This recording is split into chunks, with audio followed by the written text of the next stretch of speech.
नमस्कार. एकला चलोरेच्या या भागामध्ये आपलं सगळ्यांचं पुन्हा एकदा स्वागत. आपण आहोत मुळशी धरणाच्या परिसरामध्ये. पुण्यानजीकच्या या मुळशी धरणाच्या परिसरात 1921 साली सेनापती बापटांच्या नेतृत्वाखाली पहिला सत्याग्रह झाला होता आणि तेव्हापासून आत्तापर्यंत आपल्याकडे धरणं, नद्या आणि एकूणच निसर्गाशी संबंधित संकटांच्या संदर्भात खूप मोठ्या प्रमाणात चर्चा केली जाते. माणसाची एकूण संस्कृती जी आहे ही नद्यांच्या काठाने, नद्यांच्या आश्रयाने वाढत आणि बहरत गेलेली आपल्याला दिसते. आमच्या पूर्वजांनी या नद्यांना आपली माता मानलं, त्यांच्या स्तुतीची स्तोत्र रचली.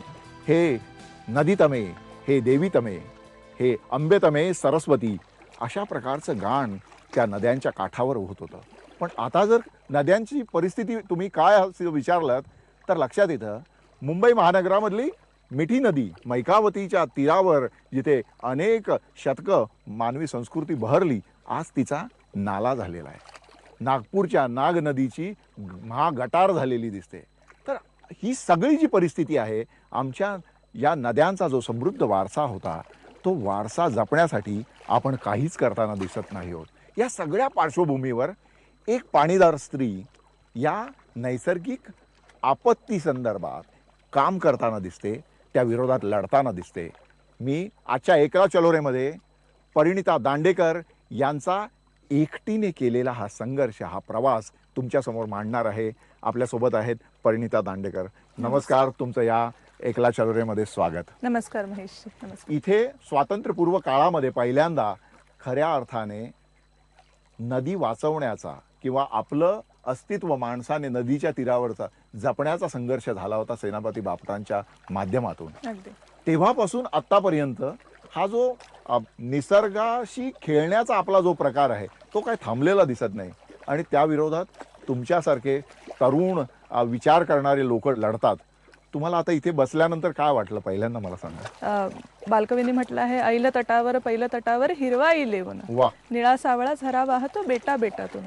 झरा असो नदी असो, तिची जी बेटा आहे, तिचा जो किनारा आहे तो नदीचाच एक्सटेन्शन आहे, तो नदीचाच एक भाग आहे. तो हिरवा असतो, तिथे लव्हाळी असते, तिथे पक्ष्यांचं गान असतं, असे खडक नदीच्या उगमापाशी असतात. संपूर्ण जैवविविधता असते. अगदी हे सगळंच नदी पुढे घेऊन जाते. ती ज्या भागात जाते तिथले रंग स्वतःमध्ये समावते, त्या भागाला तिचा रंग देते. त्यामुळे पहिल्यांदा मला असं वाटलं की हा परिसर वेगळा असता जर इथं मुळा, नीला या नद्या असत्या. खूप अंशाने बघितलं तर मुळशीचा हा जो सत्याग्रह होता ही पहिली धरण विरोधी मूव्हमेंट भारतातली असं म्हणता येईल. बरोबर. इकडचे जे भूमिपुत्र होते त्यांना खूप खस्ता खाव्या लागल्या आणि त्यांच्या हातात फारसं काही आलं नाही. तर तो एक इतिहास आहे आणि त्या इतिहासाला घेऊनच आपण आज पुढे चाललो आहोत.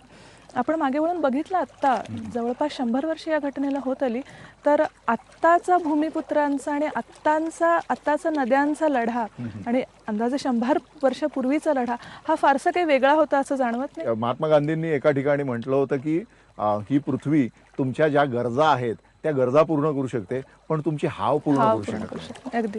नीड आणि ग्रीड हा शब्द त्यांनी वापरला होता त्याच्यामध्ये.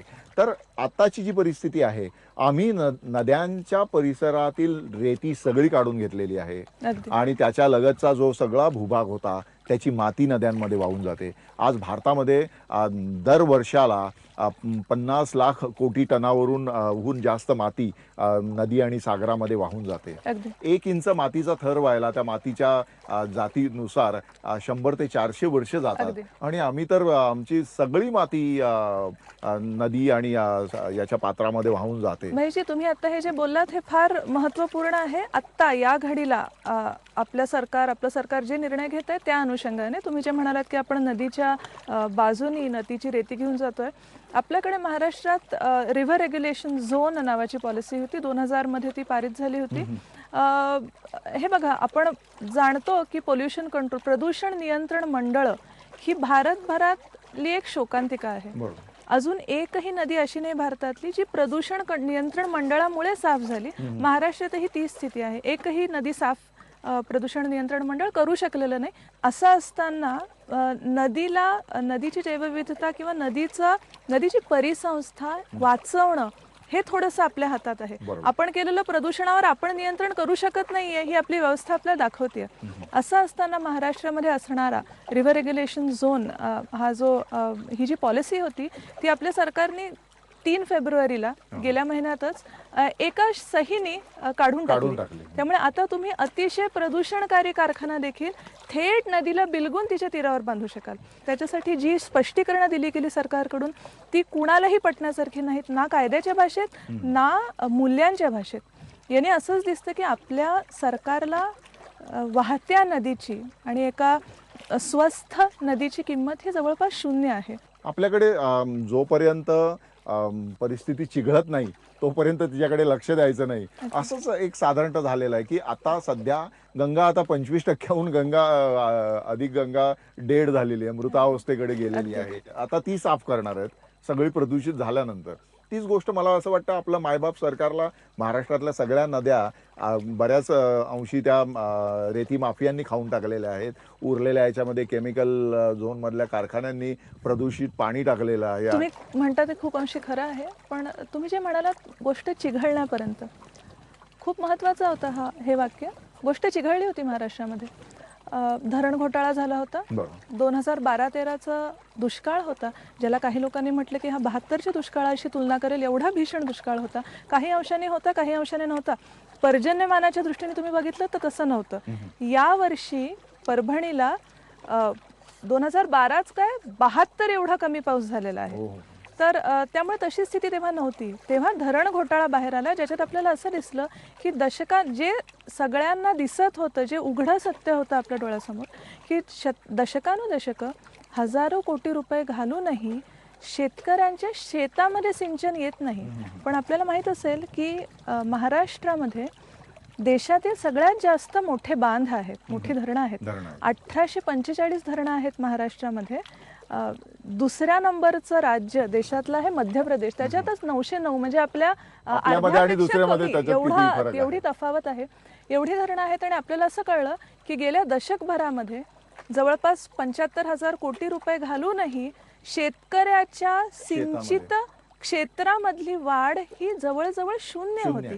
ही शून्यच होती. आपण केलं काय तर आपण बांध घालत सुटलो विविध लोकांच्या फायद्यासाठी, आणि त्याचं फलित हाती काय आलं तर लोक विस्थापित झाली, वन विस्थापित झाली.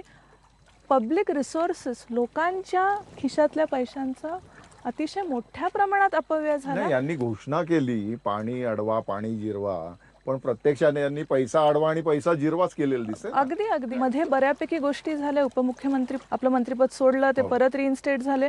पण मुद्दा असा होता की गोष्ट चिघळली, पण त्याच्यातून निघालं काय, आपल्या हाती काय आलं? एक श्वेतपत्रिका ज्याच्यामध्ये जलसंपदा विभागाने फक्त आणि फक्त आपली भलावणी केली. त्याच्यानंतर SIT रिपोर्ट आला, ज्यांनी पण एकाही दोषी ना राज्यकर्त्याचं, ना ब्युरोक्रॅटचं, ना इंजिनियरचं नाव घेतलं. आणि एवढ्या सगळ्यानंतर जो एक मोठा पॉलिटिकल अजेंडा होता, या सगळ्यानंतर पालथ्या गड्यावर पाणी झाल्यासारखंच झालं. एवढ्या सगळ्यातून विजय पांढरे सोडून ज्यांनी स्वतः हे सगळं खणून बाहेर काढायला मदत केली, खूप मोठ्या रिस्कवरती. बरोबर. खूप कार्यकर्ते होते याच्यामध्ये, इंदवेते तुळपुळे होत्या, अंजली दमाणिया होत्या, असे खूप जणांनी एकत्र लढत दिल्यानंतर आपल्याला असं कळतं की यातल्या कुठल्याही दोषी पार्टीला कुठलीही शिक्षा झाली नाही. आपण आज आहोत तिथेच आहोत. परत आपण तेवढाच ऊस लावलेला आहे. परत आपण 2012मध्ये जसा दुष्काळ होता, काही अंशाने त्याहून भीषण दुष्काळाच्या आता आपण पायथ्यावर, भीषण सावल्या दुष्काळाच्या, पाणी टंचाईच्या महाराष्ट्रासमोर आता आहेत, आपल्याला दिसतंय. याच्या जोडीला भूगर्भातील पाण्याची पातळी सातत्याने खाली चाललेली दिसते. तुम्ही काय सांगाल त्याबद्दल? भूगर्भातील पाणी पातळीचा जो प्रश्न आहे तो जवळपास पाणी विषयातला एक सगळ्यात गंभीर प्रश्न आहे. जवळपास 70 ते 80% आपली शेती, 60% पिण्याच्या पाण्याच्या व्यवस्था ह्या आता भूगर्भातल्या पाण्यावरती बेस्ड आहेत, ना की सरफेस वॉटर. नद्या किंवा धरणं याच्यावर बेस्ड नाही आहोत.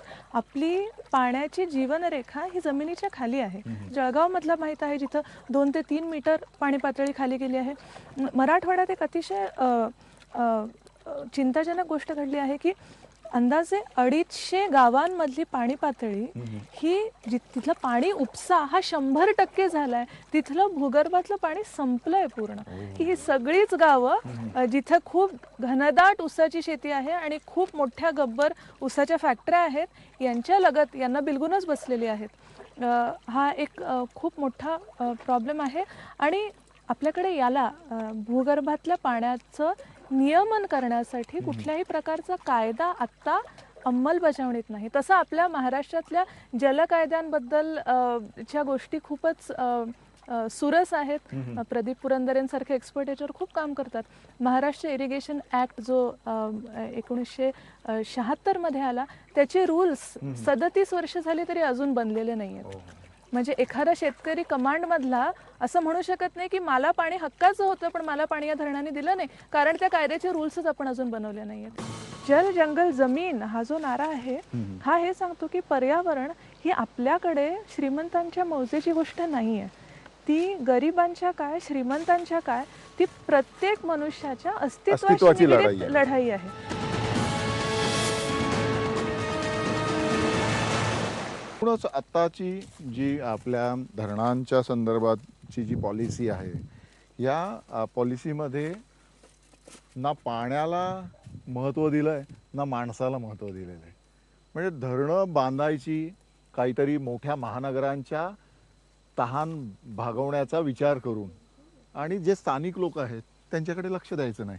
ही जी आपले म्हणजे भाकरा नांगलपासून तर आत्तापर्यंतची जी परंपरा आहे हे काय सांगतं आपल्या? हा सध्यासाठीचा हा अत्यंत ज्वलंत मुद्दा आहे. तुम्ही तर वाड्याचेच आहात त्यामुळे तुम्हाला माहिती आहे मुंबईच्या भोवती मुंबई म्हणजे मुंबई मेट्रोपॉलिटन रिजनल जो रिजन आहे पूर्ण त्या सगळ्या रिजनसाठी मिळून आता 12 धरणं पश्चिम घाटामध्ये जो जैवविविधतेसाठी आणि तिकडच्या सामाजिक वैविध्यासाठी तिकडं आदिवासी भाग आहे काही वनवासी भाग आहे तर तशी 12 धरणं आता तिकडे होऊ घातलेली आहेत.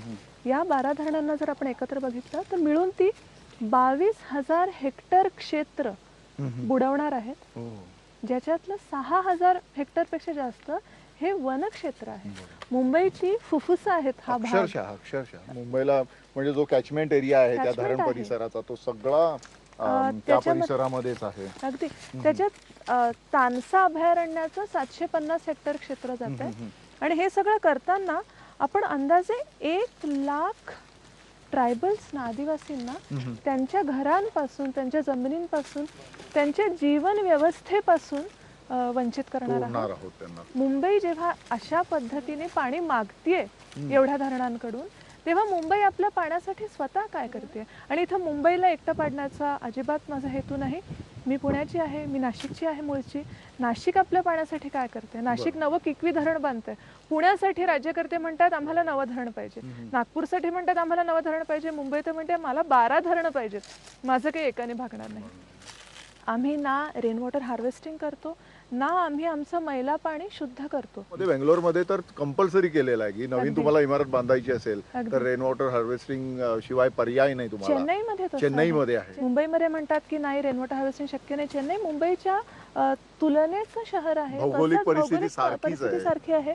आणि सध्या वातावरण बदल हे एक आता हा एक कयास नाही तर हे आता वैज्ञानिक सत्य झालेलं आहे. वन कमी करणं जास्तीत जास्त रित्या, डोंगर फोडून टनेल्स करणं, दमणगंगा पिंजाळ ही जी खूप मोठी लिंक आहे इंटरलिंकिंग प्रोजेक्टच्या अंडर ही लिंक आहे मुंबईसाठी पाणी देणारी, त्याच्यामध्ये जवळजवळ 80 किलोमीटर लांबीचं टनेल आपण पर्वताच्या मधून भुयार खोदणार आहोत. आपण माळींमध्ये बघितलं आहोत की आपण पश्चिम घाट हा खूप जास्त संवेदनशील आहे, खूप दृष्ट्या सामाजिक दृष्ट्या पर्यावरणाच्या दृष्ट्या आणि भौगोलिक आणि जिओलॉजिकली देखील तो संवेदनशील आहे. तर यासाठी कुठेतरी थांबून तारतम्याने विचार करण्याची वेळ ही नक्कीच आलेली आहे. मुंबईच्या आसपास मी ज्या भागातला आहे वाडा परिसरातल्या त्या परिसरामध्ये शहापूरच्या भागामध्ये मोठ्या प्रमाणात धरणं ब्रिटिशांच्या आधीपासूनच्या याच्यामध्ये आहेत आणि तिथला जो सर्वसामान्य माणूस आहे त्याची तहान आत्तापर्यंत स्थानिक रिसोर्सेस जे होते त्यावर भागत होती.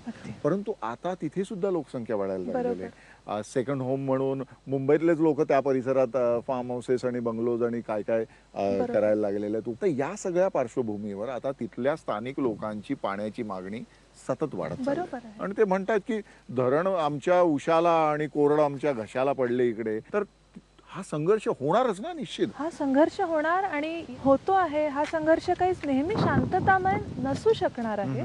मुरबाडच्या जवळ शाही धरण आहे, काळू धरण आहे. तिथे कॉन्ट्रॅक्टरचे खूप घोळ झाले. प्रचंड प्रमाणात तिकडे करप्शन चार्जेस होते. तिकडे तुम्ही बघाल तर तिकडे पोलीस छावणीचं रूप आहे गावांना. गावांच्या मीटिंगला पोलिसांच्या गाड्यांनी घेरलेलं असतं. तिकडची लोक आम्हाला म्हणतात, तिकडचे कार्यकर्ते प्रशांत सरखोत तिकडे खूप सुंदर काम करतात. त्यांना सांगतात की आम्हाला तो कॉलनीज सारखं वाटतं. आपण हात पसरवतो, आपली भूक वाढते आणि आपल्या भागातून भूक न भागल्यामुळे मग आपण अजून बाहेरच्या भागांमध्ये जातो. याच्यावरती हा जो नदी जोड प्रकल्प आहे त्याचा एक भाग आहे पार तापी नर्मदा लिंक, जो नाशिक जिल्ह्यामध्ये दिंडोरीमध्ये पार आणि तापी, पार आणि नार ह्या ज्या खोरे आहेत तिथून आपण ट्रान्सफर करणार आहोत पाणी. त्या पार आणि नार खोऱ्यांमध्ये 22 मोठी धरणं 3000 हेक्टर क्षेत्र बुडवून येणार आहेत. तिकडचे लोक म्हणतात, अहो आम्हाला प्यायला पाणी नाही आहे, तुम्ही आमचं पाणी जळगावला द्या का नाशिकला द्या का गुजरातला द्या, आधी आम्हाला तरी पाणी द्या. आणि हे प्रश्न छोटे नाही आहेत, हे प्रश्न मूल्याधारित आहेत, हे महत्त्वाचे प्रश्न आहेत. एक समाज म्हणून आपण याचे उत्तरदायी आहोत. आहेरे आणि नाहिरेचा संघर्ष म्हणजे गरीब आणि श्रीमंतांमधला संघर्ष हा अनादी काळापासून चालत आलेला आहे. परंतु आत्तापर्यंत हा जो नाहिरे वर्ग होता, गरीब लोकांचा वर्ग होता, त्यांना नैसर्गिक साधन संपत्तीमधला वाटा थोड्या फार प्रमाणात मिळत असे. पण आता तर ही सगळी साधन संपत्ती श्रीमंतांच्या हातात चाललेली आहे. नगरांमध्ये राहणारा नागर वर्ग आहे, त्या नागर वर्गाकडे पाणी चाललेलं आहे, जमीन मोठ्या प्रमाणात त्यांच्याकडे चाललेली दिसते आणि जंगल तर तसंही नष्ट होत चाललेलं आहे. तर या सगळ्याकडे तुम्ही कसं बघता? श्रीमंत देश या सगळ्या स्थित्यंतरातून गेलेले आहेत. बरोबर. आणि तिकडं पण असंच होतं आणि पर्यावरणाचा काही प्रमाणात ऱ्हास होतो, काही प्रमाणात मानवी हक्कांचा, मूल्यांचा थोड्या प्रमाणात ऱ्हास होतो. पण हे स्थित्यंतर असतं आणि हे संपतं कधीतरी. आणि त्याच्यानंतर सगळा समाज एका विकासाभिमुख मार्गावर लागतो. आपल्याकडे आपल्याला तसं या गोष्टीवर विश्वास ठेवण्याचं आतापर्यंत मागे फारसं काही घडलेलं नाहीये. जल जंगल जमीन हा जो नारा आहे हा हे सांगतो की पर्यावरण ही आपल्याकडे श्रीमंतांच्या मौजेची गोष्ट नाहीये. ती गरिबांच्या काय, श्रीमंतांच्या काय, ती प्रत्येक मनुष्याच्या अस्तित्वाची लढाई आहे. ऊसामुळे आता इतकं नुकसान झालेलं आहे आपलं, सगळेजण जाणतात. जवळजवळ 180 लाख लिटर प्रति हेक्टर पाणी पितो. 1 हेक्टर ऊसामध्ये 25 हेक्टर तूर येते.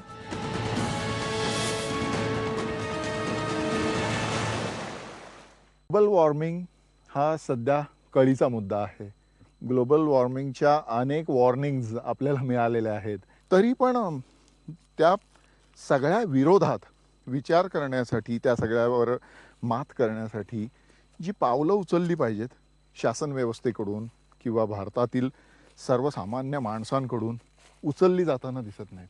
तुम्ही मराठवाड्याचा एक लॉंग टर्मवरचं पर्जन्यमान बघा. कमी वेळामध्ये खूप पाऊस पडतो, जास्त वेळ हा दुष्काळाचा असतो. आणि ह्या ज्या दिवसेंदिवसाच्या खालीवर असते पावसामध्ये, ही अतिशय जास्त महत्त्वाची असते. ही खरं तर कारणीभूत ठरली आता विदर्भातल्या आणि मराठवाड्यातल्या दुष्काळाला. विदर्भातला आत्ताचा जो पाऊस होता त्याला IMDने म्हटलं की हा नॉर्मल, अंदाजे 14% बिलो नॉर्मल झालं, नॉर्मल रेनफॉल. पण खरं विदर्भात झालं काय? जून महिनाभर सरासरीच्या 15% पाऊस झाला, 10 ते 15% झाला काही ठिकाणी. त्याच्यामुळे पहिल्यांदा जे लावलेलं बियाणं होतं कापशीचं, तिकडं तर बीटी कॉटन हा पूर्ण झालेला आहे. बाजारातून आणलेलं कपाशीचं बियाणं फुकट गेलं, सोयाबीन फुकट गेलं. त्यानंतर जुलैमध्ये अतिशय जास्त पाऊस झाला, 100%पेक्षा जास्त. ऑगस्टमध्ये परत पावसाने दडी मारली. नोव्हेंबर डिसेंबरमध्ये परत जास्त पाऊस झाला. तुम्ही जर नुसतं मापून बघितलं, महिन्यावारी नुसता पाऊस मापून बघितला एका जिल्ह्यामध्ये, तर तुम्हाला फारसं काही खालीवर दिसणार नाही. किंवा सीझनल पाऊस बघितलात तर अरे सरासरी तशीच आहे. पण खरं पाऊस कसा झाला हे कुणाला विचाराल तर शेतकऱ्याला विचाराल. तुम्ही म्हणालात की आपली सरकार यंत्रणा ह्याच्यावर काय करते. State action plan for climate change असा प्रत्येक राज्यांनी बनवण्याचं अपेक्षित आहे, जसं आपला national action plan for climate change आहे.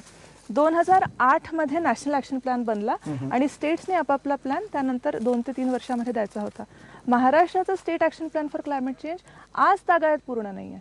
जेव्हा 2013चा दुष्काळ आला त्यानंतरची मधला अवकाळी पाऊस आपल्याला गेल्या वर्षीचा सगळ्यांनाच माहिती आहे, ज्याच्यात अनन्वित हाल झाले शेतकऱ्यांचे. आत्ताची अवकाळी ज्याच्यात अंदाजे 8 लाख हेक्टर क्षेत्रावरचं पीक झोपलेलं आहे.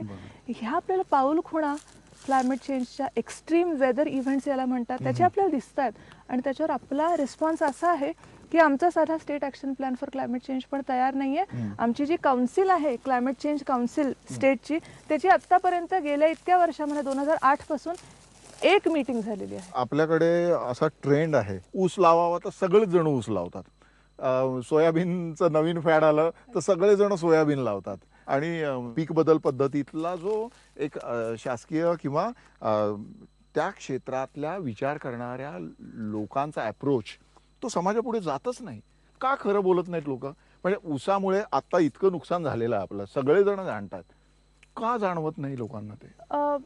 जाणवतं, दरवर्षी जाणवतं. मराठवाड्यात या वर्षीचं तुम्ही बघाल 4000 दशलक्ष घनमीटर पाणी आपण मोकळं केलं 2,30,000 हेक्टर क्षेत्रावरच्या ऊसाला पाणी देण्यासाठी.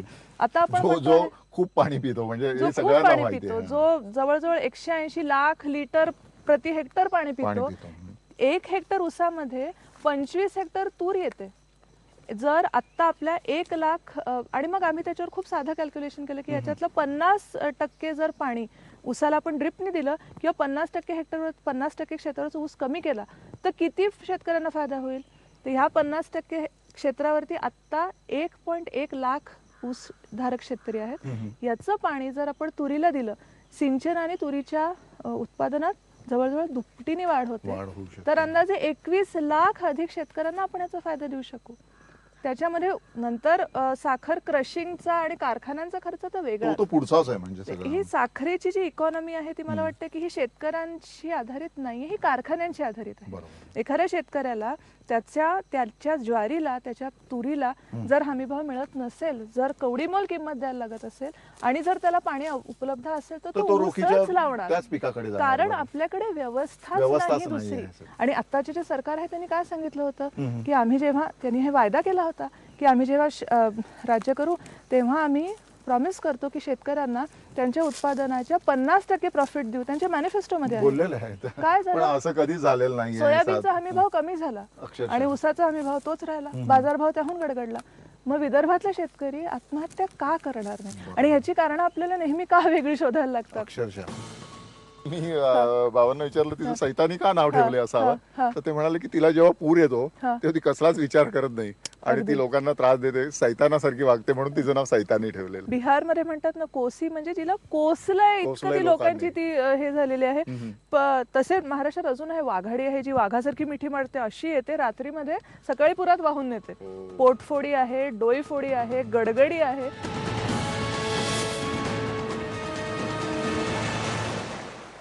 वर आधारित जे सगळं पर्यावरण आहे ते या भागामध्ये जाणून घेऊ इच्छितो की तुम्ही जेव्हा विस्थापितांचा विचार करता किंवा धरणांच्या माध्यमातून होणारे जल आणि जंगल आणि मातीशी संबंधित जे बदल आहेत त्याचा अभ्यास करता, तेव्हा माणसाला जे प्राधान्य दिलं पाहिजे ते दिलं जात नाही एकूणच सगळ्या व्यवस्थेमध्ये. हे तुम्हाला जाणवतं का? खूप प्रकर्षाने जाणवतं. म्हणजे यात कुठेही मला असं म्हणायचं नाहीये की कुठेही असा एक आविर्भाव नाही आहे धरण विरोधाचा किंवा विकास विरोधाचा. पण मी जे काही थोडंसं अनुभवलं आहे त्यात मला एवढं दिसलं की अधिकारी खरंच काही कुठल्या वाईट हेतूने नक्कीच काम करत नाही. जलसंपदा विभागाचे हे अतिशय चांगल्या ह्याच्याने सद्भावाने सदहेतूने काम करतात. त्यांच्या कामावर नक्कीच श्रद्धा आहे, पण ती जी श्रद्धा आहे ती त्या टेक्निकल गोष्टीवर आहे, त्या प्लॅनवर आहे, त्या धरणावर आहे. तंत्राधारित सगळं आहे, तंत्राधारित सगळं. आणि या पारनार खोऱ्यातील 22 धरणांबद्दल त्यांच्याशी बोलत होते अधिकाऱ्यांशी, मी नाव नाही घेणार, त्यांनी मला खूप मदत केली याच्यामध्ये.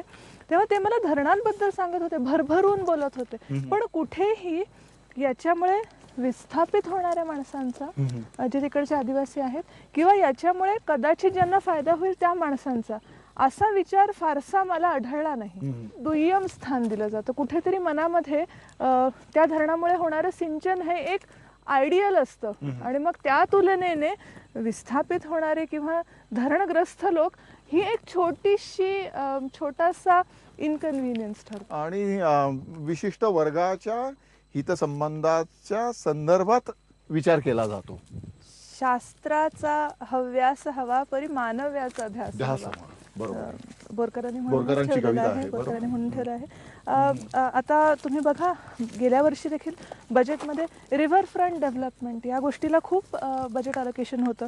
आपण असं म्हटलं की आपण साबरमती नदीचं पुनरुज्जीवन केलं, तसंच आपण गंगेच्या घाटांचं करणार आहोत, तसंच आपण गोदावरीचं करतो आहोत. खरं तर हे पुनरुज्जीवन, हे रेस्टोरेशन किंवा हे रिज्युव्हिनेशन नक्की काय आहे साबरमतीचं आम्ही बघून आलोत. माझी कलिग तिकडे गेली होती अमृता, तिने तिकडचे फोटो पण काढले, आम्ही खोलावर त्याचा अभ्यास केला. तर साबरमती नदीला आपण चॅनलाइज केलं आणि तिच्यात पाणी कुठून आणून टाकलं? नर्मदेचं पाणी, जे खरं तर कच्छ आणि सौराष्ट्राच्या दुष्काळग्रस्त भागांसाठी प्रॉमिस केलं होतं. गोदावरीचं आपण रिज्युव्हिनेशन करतो आहोत नाशिकमध्ये. काय करत आहोत आपण? त्याचा जो रायपेरियन झोन आहे नदीचा, जो अतिशय घनदाट असा किनारा, तिथली झाडं काढून आपण तिकडे कॉन्क्रीटचे घाट करत आहोत. आपल्याकडे एकूणच सिमेंटच्या जंगलाचा एक वेगळ्या प्रकारे हव्यास आहे ना सगळी. कारण या सिमेंटच्या जंगलांचा खूप जणांना, तिकडच्या वन्य प्राण्यांना त्या सिमेंटच्या खूप फायदा आहे याचा. हे सिमेंट कुठून येतं हे पण खूप गमतीशीर आहे. मेघालय मधल्या अनेक नद्या ह्या निळ्या झालेल्या आहेत, त्याच्यातली जैवविविधता पूर्ण संपलेली आहे, कारण सिमेंटच्या कंपन्या आणि मायनिंग जे चालतं ते त्या नदी तीरावर. तुमचा नद्यांच्या नावाबद्दलचा अभ्यास आहे. मी तुमचा तो लेख वाचलेला आहे. मी एकदा याच्या जंगलामध्ये गेलो होतो गडचिरोलीच्या, आणि माझ्या सहकार्याला विचारलं नाव काय रे हिचं, तर त्याने जे नाव सांगितलं ते ऐकून मी क्षणभर म्हणजे माझ्या अंगावर काटा आला. त्याने नाव सांगितलं, तिचं नाव आहे प्राणहिता. किती सुंदर नदीचं नाव असावं. नद्यांची नावं खूप काही वेळेला खूप काही सांगून जातात, काही वेळेला अतिशय गूढरम्य गोष्टी सांगतात. कदाचित अर्थ तो नसतो, पण आपल्याला अर्थ आपण तो काढू शकतो. जसं की गोदावरी आहे, गोदावरी बनली आहे. गौतमी आणि गोदावरी या दोन छोट्या नद्या नाशिकला. गौतमी अतिशय छोटी उपनदी आहे गोदावरीची. तर गोदावरी जेव्हा आपल्या डेल्टामध्ये जाते, जिथं समुद्राला मिळते, हजारो किलोमीटर लांब नाशिक पासून, या छोट्या गौतमीचा आणि तिकडच्या विस्तीर्ण गोदावरीचा तसा काही संबंध नाही. पण तिथे पण जेव्हा गोदावरी स्प्लिट होते तिच्या मुखाजवळ, तेव्हा एक छोटी गौतमी होतेच. गोदावरी आणि गौतमी, भगीरथी आणि अलकनंदा मिळून गंगा होते. आणि गंगा जेव्हा समुद्राला मिळते तेव्हा परत तिची एक छोटीशी भागीरथी होतेच. तर हे खूप अतिशय सुंदर त्याच्याबद्दल छोटे छोटे गोष्टी आहेत. जसं की यमुना, काही जण अशी म्हणतात की यमुना हिचा उगम यम ह्याच्यापासून झालेला आहे, म्हणजे ट्विन, जुळी. आणि यमुना ह्या अशा नद्यांचं एक खूप मोठे सायंटिस्ट आहेत वालदे, यांनी असं दाखवलं की जिथे जिथे जुने चॅनल्सना मारून एक नवा चॅनल तयार होतो आणि तो जुन्या नदीचं पाणी एका नव्या मार्गाने पुढे घेऊन जातो, त्या चॅनलला यमुना असं म्हटलेलं आहे. चंबलचं पाणी सरस्वतीतून चंबलमध्ये आणलं, ती एक यमुना होती. पूर्वी ब्रह्मपुत्रा ही मेघनेला मिळायची, गंगेला मिळायची नाही. आणि तेव्हा नवा चॅनल तयार झाला, जिनी मेघनेकडे जाणारी वाट बंद केली ब्रह्मपुत्रेची, आणि तो जो चॅनल होता त्याला पण यमुनाच म्हणतात. हा वेगळा एकदम मनोरंजक इतिहास आहे अतिशय. तर अशी अजून आसाम मधली एक नदी आहे, तिचं पण असंच आहे की तिच्या वरती, तिच्या हेडवॉटर्स मध्ये तिचं पाणी एका नदीने चोरलं आणि त्या चोराला पण नाव यमुना आहे. तर नर्मदेचं सुद्धा तसंच आहे की अमरकंटक मध्ये नर्मदा उगम पावते, म्हणजे तिची कथा पण मनोरंजक आहे. शंकराच्या घामापासून नर्मदेचा उगम झालेला आहे. म्हणजे नॉर्मली नद्यांना स्त्रियांचीच नावं आहेत, म्हणजे नदी हे स्त्रीलिंगीच आहे, रूप आहे. कदाचित आई, तिच्यातलं आई पण जे आहे, पृथ्वी असेल, आपली भूमी माता असेल किंवा नदी असेल. भूमी आपल्याला जेवायला अन्न देते आणि नदी आपली तहान भागवते, म्हणून असेल कदाचित या दोन्ही याला स्त्रीवाचक नाव असतील. पण तिथे मला शोण नावाचा नद दिसला नर्मदेच्या बरोबर, आणि तो फारच बदमाश दिसतोय. आता तुम्ही खूप महत्वाचं बोललात की मला ह्याच्यावर भाष्य करायचं नाही, पण खरंच आहे की नद आहेत आणि त्या नदांचा स्वभाव म्हणजे तिकडची लोक, आता तुम्ही बघितलं तर बंगालमध्ये असे नद खूप आहेत. दामोदर आहे, रूपनारायण आहे, अजय आहे, पगला आहे, आपण असं धरून चालूया की पगला हा नदच असेल, गदाधारी आहे. तुम्ही विचारलं की ह्यांचं असं का, एवढे ना तिथेच का, तर त्याच्यावर पण मला हेच उत्तर मिळालं. आमच्या एका तिकडच्या अभ्यासक आहेत त्यांनी दिलं की ह्या नद्यांचा स्वभाव आहे की ते गंगा जरी पूर घेऊन येते तरी तिचं जे सिल्ट आहे त्याच्याने लोकांचं खूप कल्याण होतं. पण ह्या ज्या नद्या आहेत, हे जे नद आहेत, त्यांना मात्र जेव्हा पूर येतो तेव्हा ते डिस्ट्रक्टिव्ह आहेत.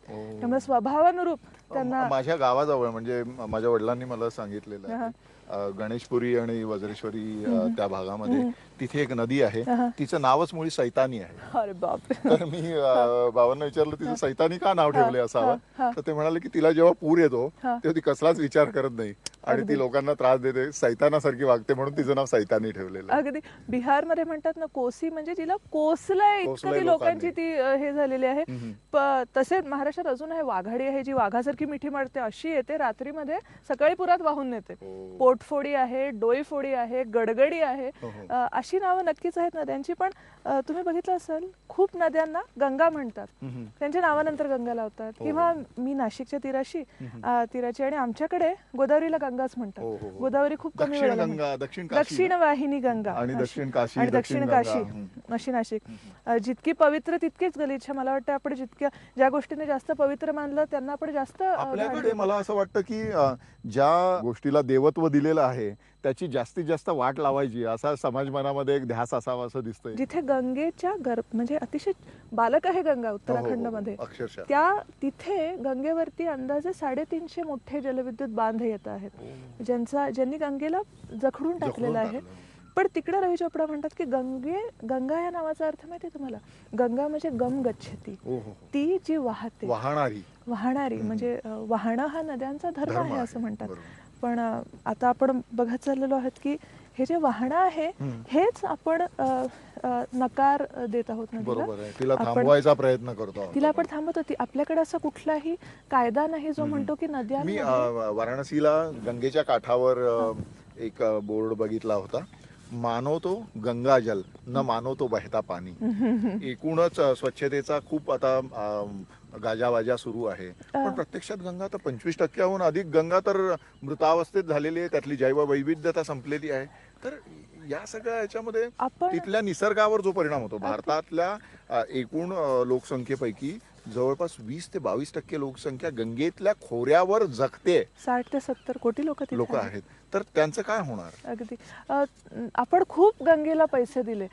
काही लोक म्हणतात की आपण जितके 1000 कोटी गंगेला जास्त दिले तितकी गंगा जास्त प्रदूषित होत गेली, असं एका अर्थी म्हटलं जातं. या बजेटमध्ये पण नमामि गंगे या कार्यक्रमाला अंदाजे 2000 कोटी रुपये दिलेले आहेत. आपण नदीचं आणि गंगेचं पुनरुज्जीवन होताना या सरकारकडून फारसं बघितलं नाही. उलट सुप्रीम कोर्टने असं हे केलं की असंच तुम्ही करत राहिलात, या सरकारला 3-4 महिन्यापूर्वीच म्हटलेलं आहे की असंच तुम्ही करत राहाल तर 200 वर्षामध्ये गंगा साफ होणार नाही. एक मात्र प्रकल्प या गव्हर्नमेंटने घेतलेला आहे. तो कुठला घेतलेला आहे तर नॅशनल वॉटरवे 1.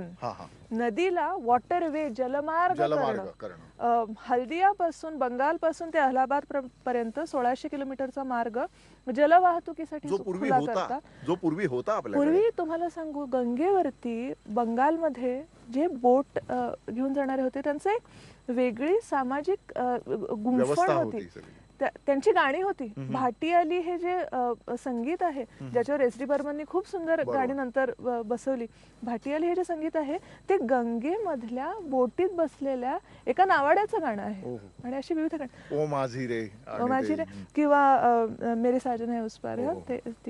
पण गंमत अशी की हा जो वॉटरवे आहे तो त्या गंगेपेक्षा वेगळा आहे. तो ती वत्सल गंगा, एका नावड्याला घेऊन जाणारी इकडून तिकडे, ही ती गंगा नाहीये. ही मोठ्या शिप्सना घेऊन जाणार आहे, ज्याच्यात फ्लाय ॲश असणार आहे, पेट्रोलियम असणार आहे. आणि याच्यासाठी दर 100 किलोमीटरमध्ये आपल्याला गंगेवरती अजून बांध घालायला लागतील. एक बांध बांधला आपण अतिशय मोठा गंगेच्या मुखाजवळ, फराका बराज म्हणून, अतिशय मोठा, बांगलादेशच्या सीमेच्या थोड्याशा किलोमीटर आधी भारताने तो बांधला 70 मध्ये. आणि आत्ता त्या बराजचा गंगेमध्ये सगळ्यात जास्त सिल्ट आहे. जगातला जवळजवळ सगळ्यात जास्त सिल्ट ही नदी आणि ब्रह्मपुत्र मिळून वाहत घेऊन जातात. त्यांना असं आपण बांधाचं हे घालू शकत नाही. तिला घातल्यामुळे त्या फराकापराच्या वरती आणि खालती अनन्वित हाल झालेत लोकांचे. लोकांची घरं वाहून गेलेली आहेत, त्यांच्यामध्ये माती आलेली आहे. आणि अशा वेळेला आपण गंगेवरती काय करत आहोत, तर आपण अजून बांध बांधतो आहोत. याच्याने गंगा मैली होणार आहे का अविरल आणि निर्मल होणार आहे, हा एक प्रश्नाचा. एकूणच म्हणजे नदीवर आधारलेला जो एकूण आमचा निसर्ग होता, तो निसर्ग आता वेगळ्या पद्धतीने संकटात सापडलेला आहे. तो जर वाचवायचा असेल तर आपली सगळ्यांची जबाबदारी आहे. तर या सगळ्यापासून आपण काहीतरी शिकलं पाहिजे आणि आमच्या नदीवर आधारित जी आमची एकूण निसर्ग संस्कृती होती ती सुद्धा आपण जपली पाहिजे. एवढंच या निमित्ताने आपण निष्कर्ष काढू शकतो. आपण या कार्यक्रमात आलात याबद्दल धन्यवाद. पुन्हा एकदा एकला चलोरेमध्ये आल्याबद्दल आभार. धन्यवाद.